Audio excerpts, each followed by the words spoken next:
Hikmah yang ke-82 dari Al-Hikamil Athaiyah, berkata Imam Ahmad Ibnu Athaillah rahimahullah wa nafa'ana bi ulumihi wa asrarih, mata fatahalaka babal fahmi bil man'i adal man'u huwa ainul ata.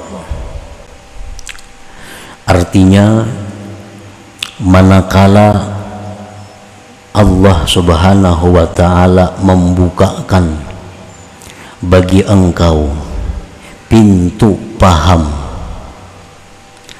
bil man'i tentang pencegahan, kembalilah itu pencegahan tadi pemberian yang sebenarnya. Nah, itulah terjemahnya. Maksudnya, idza fahimta annal man'a qadaikir rizki was-suqmi wa shiddatil 'aish wa adal khalqi wa adami ijabati du'a rahmatun minallahi bik saral man'u ata'an wa fadlan 'aziman minallahi ilaik. Apabila engkau paham bahwasanya pencegahan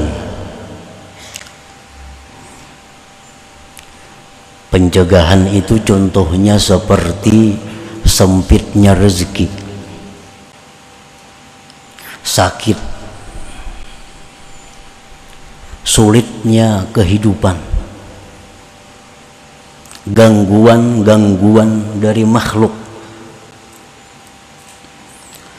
tidak dikabulkannya doa, sesuatu yang tidak sesuai dengan keinginan kita, itu namanya pencegahan. Nah, apabila engkau mengerti bahwa pencegahan itu rahmat dari Allah dengan engkau, jadilah itu pencegahan tadi pemberian dan anugerah yang besar dari Allah kepada engkau. Apabila engkau mengerti, engkau paham. Nah, bila kita paham bahwa sempitnya rezeki itu adalah satu rahmat Allah bagi kita, sakit itu rahmat Allah kepada kita, ujian-ujian dari makhluk itu rahmat Allah, kita paham itu, maka semuaan itu adalah anugerah yang besar yang diberikan Allah kepada kita. Cuma syaratnya bila mana kita paham, nah, bila kita mengerti itu. Allahu rahimun bik la yamna'uka li ajzin wala bukhlin bal li ilmihi annal man'a khairun laka bil aqibah. Allah subhanahu wa ta'ala itu sangat sayang dengan engkau. Dia tidak mencegah engkau karena dia lemah. Dia tidak mencegah engkau karena dia kikir. Tetapi karena Allah mengetahui bahwa pencegahan itu lebih baik bagi engkau di belakang hari. Di belakang hari. Nah, para muhibbin rahimakumullah, Allah subhanahu wa ta'ala kita yakini menyayangi makhluknya, baik yang kafir, yang beriman, itu disayangi Allah. Yang kafir itu disayangi Allah, buktinya masih dirasakan Allah, dibolehkan menikmati kenikmatan-kenikmatan dunia. Andai kata Allah tidak sayang kepada orang kafir, niscaya dibinasakan Allah seluruhnya. Ini bukti Allah sayang dengan makhluk. Orang kafir pun disayangi Allah. Nah, kemudian lagi kita meyakini bahwa Allah itu lebih sayang kepada manusia yang beriman. Kita wajib percaya itu, bahwa Allah itu lebih sayang lagi kepada manusia yang beriman dengannya. Allah lebih sayang lagi kepada orang-orang yang saleh daripada orang beriman itu. Allah lebih sayang lagi kepada orang-orang yang menuntut ilmu agama. Nah, lalu orang yang menuntut agama ini dia yakin bahwa Allah itu sayang kepadanya. Lalu dia hidup susah. Doanya kada dikabulkan Allah. Mestinya penuntut ilmu ini mengerti, paham bahwa ini semua adalah rahmat Allah. Tentu ada kebaikan-kebaikan yang disimpan Allah di balik pencegahan-pencegahan itu. Nah, para muhibbin rahimakumullah,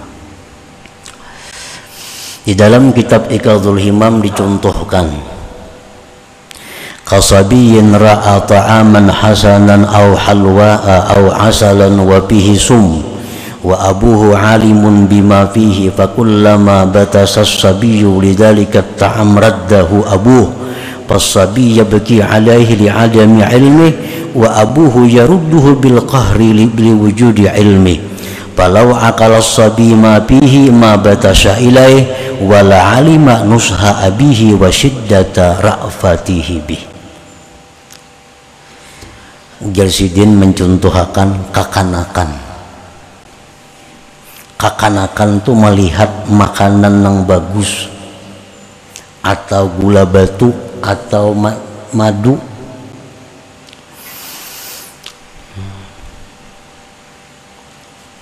padahal di dalam makanan yang nyaman tadi di situ ada sum, ada racun. Abahnya tahu dalam makanan itu ada racun. Manakala si anak tadi meraba makanan itu, mengambil makanan itu, abahnya menolak. Nah, ditarik abahnya, tanganna anak, jangan dimakan itu, ujarna abah nih. Pas sabi ya beki, kanak-kanak ini menangisnya, dibuang wadainya, menangis ini. Kenapa menangis? Li adami ilmi, si kanak-kanak ini kada tahu dalamnya itu ada racun. Abahnya tahu, lalu dia cegah dengan paksa. Nah, andai kata si kanak-kanak itu berakal, kanak-kanak itu mengerti, tahu di dalam itu ada racunnya, niscaya dia tentu kada akan meraba itu makanan, dan niscaya dia tahu bahwa abahnya itu sangat sayang kepadanya. Nah, itu contohnya.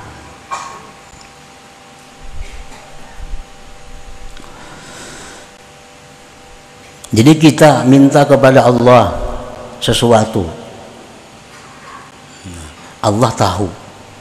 Ujar Tuhan, ini amun ku beri ini nih, kayaknya tak ganggu ibadahnya. Amun ku beri ini, jar Tuhan, tak ganggu kena menuntut ilmunya. Nah, sinang minta ini, inya pikirannya lain. Ujarnya, mun aku banyak berduit, kena aku nyaman nuntut ilmu. Nah, mun aku berduit kan nyaman aku berwakaf. Mun aku nuntut ilmu nyaman aku membantu orang. Tuhan tahu ini amun berduit kikir, amun berduit nih kada menuntut ilmu lagi. Tuhan tahu itu. Nah, Tuhan sayang kada dikabulkan Tuhan, sehingga rezekinya sempit.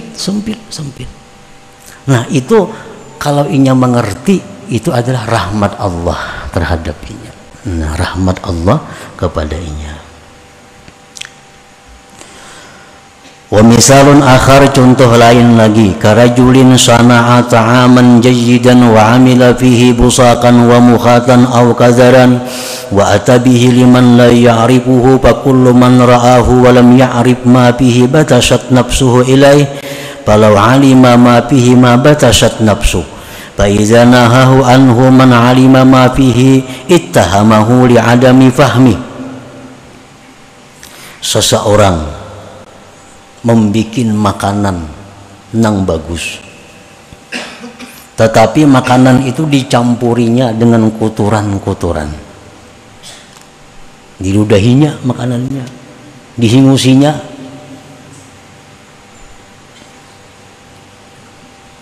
kulambinnya itu berdihingusinya.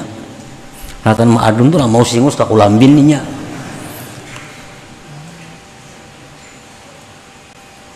Dimasak untuk dihidangkannya. Siapa yang melihat wadah kulambin itu bagus, nyaman, hendak makan.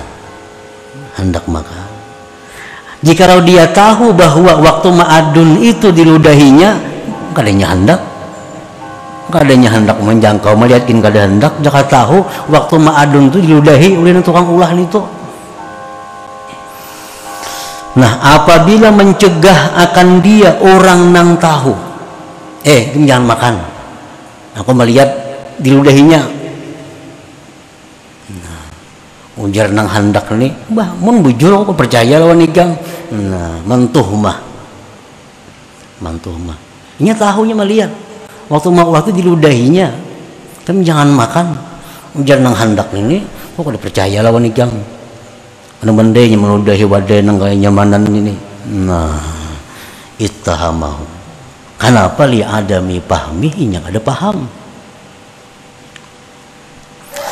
Kadzalikal abdu yabtisu lid dunya awir riyasa aw ghairi dzalik mimma fihi dararuhu fayamnahu al-haqqu ta'ala minhu rahmatan bihi wa syafaqatan alaihi wa atinaan bihi. Fa'idha fahima anillah sallamal amra ila maulah walam yattahimhu bima adramahu wa qadah wa idha lam yafham anillah tahassara wa rubbama sakhib. Demikian pula seorang hamba yang ingin mencapai keduniaan, kekayaan, ingin mencapai kepangkatan, padahal di dalam kekayaan itu ada mengandung bahaya-bahaya. Di dalam kepangkatan itu ada mengandung risiko-risiko tinggi. Dicegah oleh Allah. Usahanya selalu gagal. Mencalon selalu luput.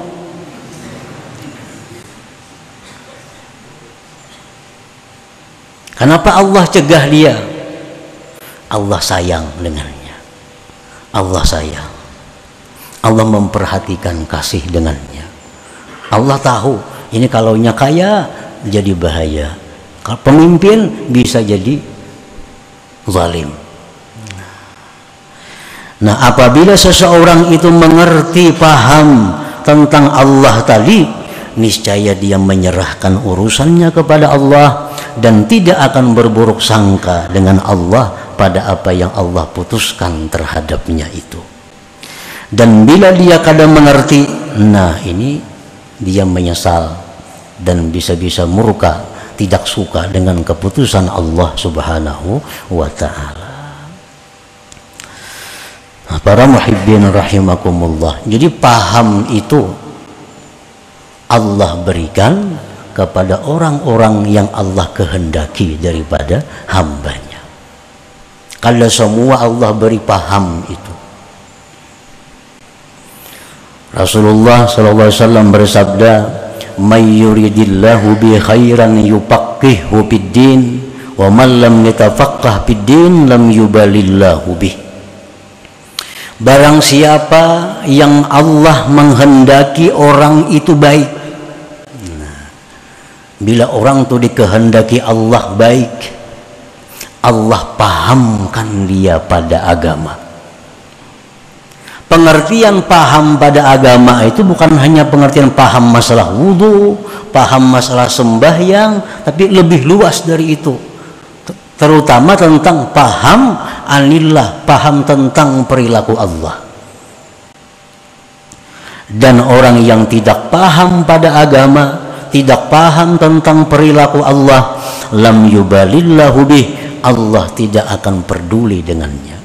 Artinya orang ini akan dijauhkan dari sisi Allah subhanahu wa ta'ala. Para muhibbin rahimakumullah,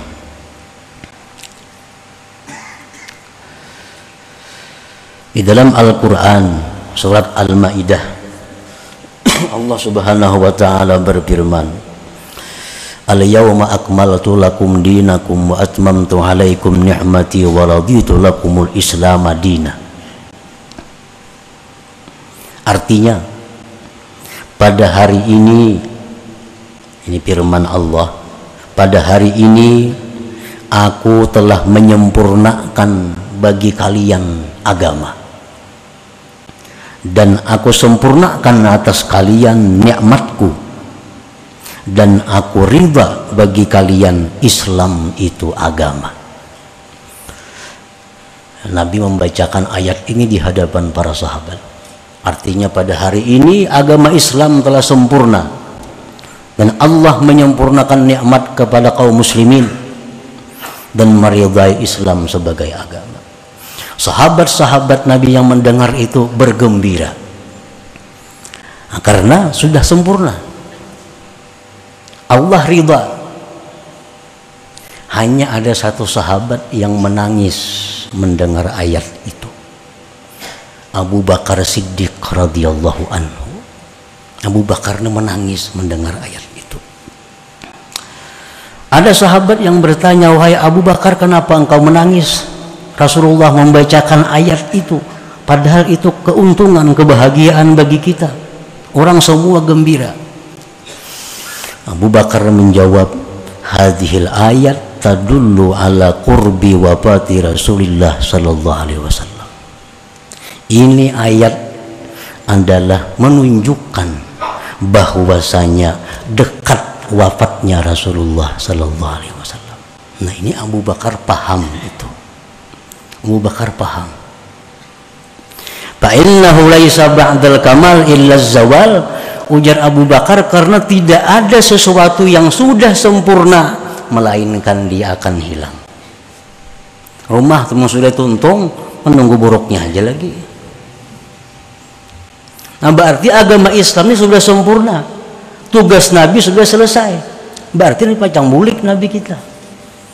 Nah, itu yang paham itu Abu Bakar yang diberi Allah pemahaman,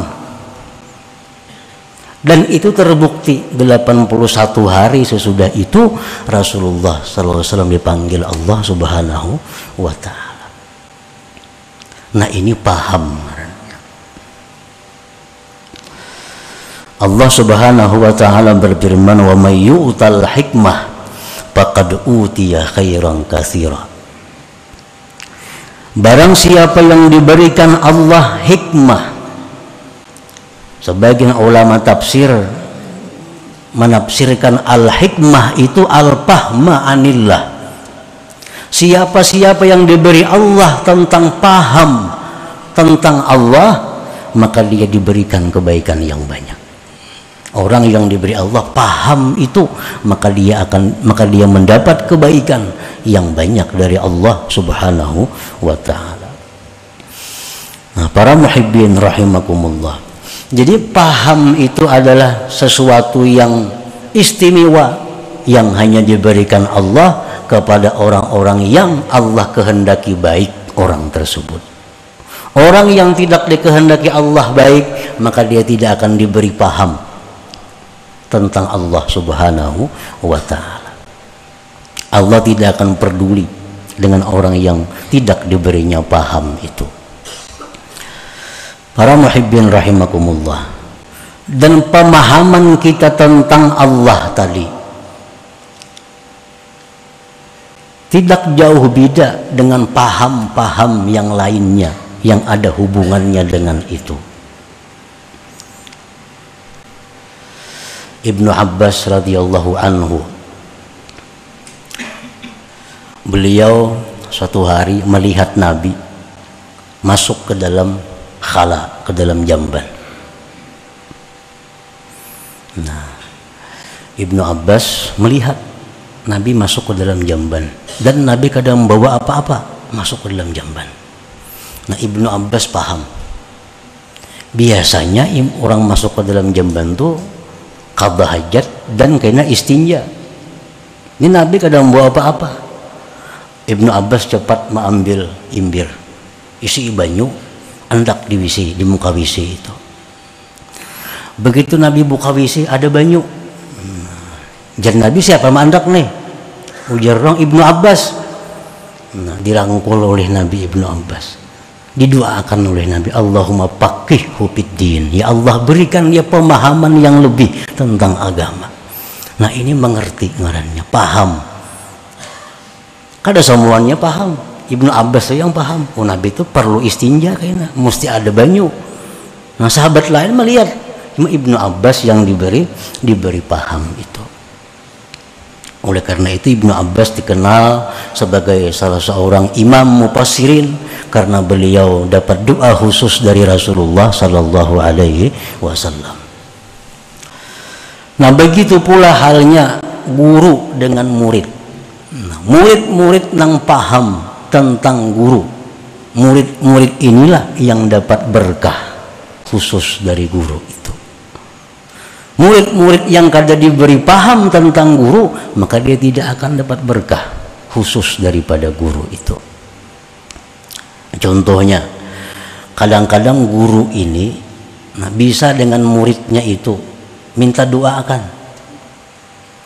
Ujar si guru, wahai si anu murid nih, doakan aku hendak tolak ke anu isuk, doakan aku mudahan selamat. Ujar guru lawan murid. Nah, murid nang kada paham merasa harap, wah guru minta doakan lawan aku. Nah, murid nih, guru minta doakan lawan aku kayak apa? Ini murid nang kada paham. Bila macam itu anggapannya, berkah hilang dari murid itu. Nah, murid nang diberi paham macam apa? Oh, guruku ini melajari aku tawadu. Guru melajari aku tawadu. Melajari tawadu. Sini berdoa kabul pada seorang. Napa nyuruh aku berdoa? Tentu sini melajari aku tawadu satu. Nang kedua, sini maulahkan pahala lawan aku supaya aku ini berpahala. Nah, ini murid nang paham. Bila paham macam itu, maka murid ini akan jadi istimewa, akan banyak dapat berkah dari guru tersebut. Paham ngarannya. Guru betakun, ya guru, kenapa hukumnya nih? Oh, itu haram ya murid. Kayaknya begisah. Jadi guru betakun dua aku kepada akan haram hukumnya. Guru yang betakun aku. Nah, ini murid nang gak ada paham. Kalau murid nang paham, nah, ini guru mau uji aku. Nah, guru mau uji aku, ingat kada lagi hukum itu. Nah, ini murid nang paham. Boleh aja bangga, boleh bangga, tapi paham. Kita bangga guru kita minta doakan kepada kita, berarti guru kita sayang lawan kita. Cuma jangan sampai kita merasa lebih hebat pada guru. Nah, itu guru melajari kita tawadhu, melajari rendah hati.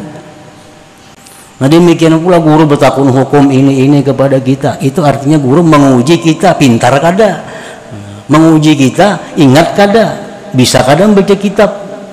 Bukan guru kada tahu.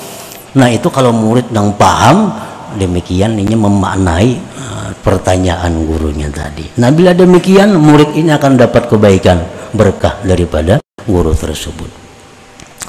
Walhasil wa may yu'tal hikmah faqad utiya khairan katsira. Barang siapa yang diberi Allah pemahaman, dia akan diberikan kebaikan, maka sungguh dia diberikan kebaikan yang banyak. Nah, para muhibbin rahimakumullah, mudah-mudahan Allah Subhanahu wa taala memberikan kita pemahaman nabiyyin wa hifdzal mursalin wa ilhamal malaikatil muqarrabin ila hadratin nabi sallallahu alaihi wasallam. Al-Fatihah. A'udzubillahi minasyaitonir rajim.